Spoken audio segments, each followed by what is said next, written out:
Today, we're going to be looking at the best and worst luxury vehicles to lease right now. First, we're going to look at the five worst luxury vehicles to lease, and then we'll look at the five best. And at the end, we'll jump into some commentary. To measure this, we're using a simple metric, which is the ratio of the monthly payment to the MSRP of the vehicle. This is often called the 1% rule because a payment to MSRP ratio of 1% or less is usually considered a good lease deal. And we are going to see some that are way above that today. All of this data comes from our website, cardeals.fyi, where we track every lease deal in the entire country to build the lease price index, which is where we got this data from. You can browse all of this for free on our website, cardeals.fyi. All right, so let's jump into the five worst luxury vehicles to lease. In fifth place is the Audi e-tron with a payment to MSRP ratio of 1.74%.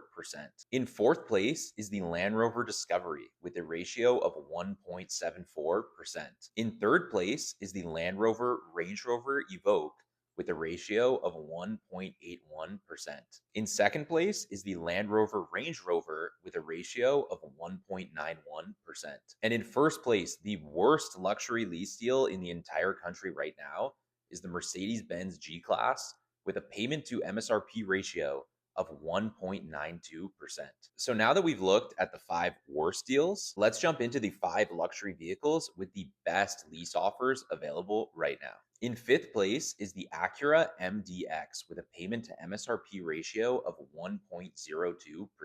In fourth place is the BMW i7 with a ratio of 1.02%, tied with the Acura MDX. In third place is the Infiniti QX60 with a ratio of 1.01%, which is tied for second place with the Aston Martin DB12, which also has a ratio of 1.01%. And in first place, the luxury vehicle with the best lease deal in the entire country right now is the Lucid Air with a payment to MSRP ratio of just 0.96%. That is an entire percent lower than the Mercedes-Benz G-Class. So now that we looked at the numbers, let's talk about what's going on. Looking at the worst deals, it mostly makes sense. The Mercedes-Benz G-Class is a very in-demand vehicle, so it makes sense up there. And Land Rovers historically have never leased well, with the offers usually being offered on the finance side. So that also kind of makes sense. The one outlier is the Audi e-tron GT, which is pretty shocking given the current slump in EV sales. And since price is usually tied to demand, it's impressive that Audi has been able to keep up this level of pricing on the e-tron GT. Now, looking at the best deals. This one is actually kind of confusing. The top five are basically an entirely mixed bag. Other than you will notice there are two large electric sedans in the top five, the Lucid Air and the BMW i7, which are more or less direct competitors in terms of large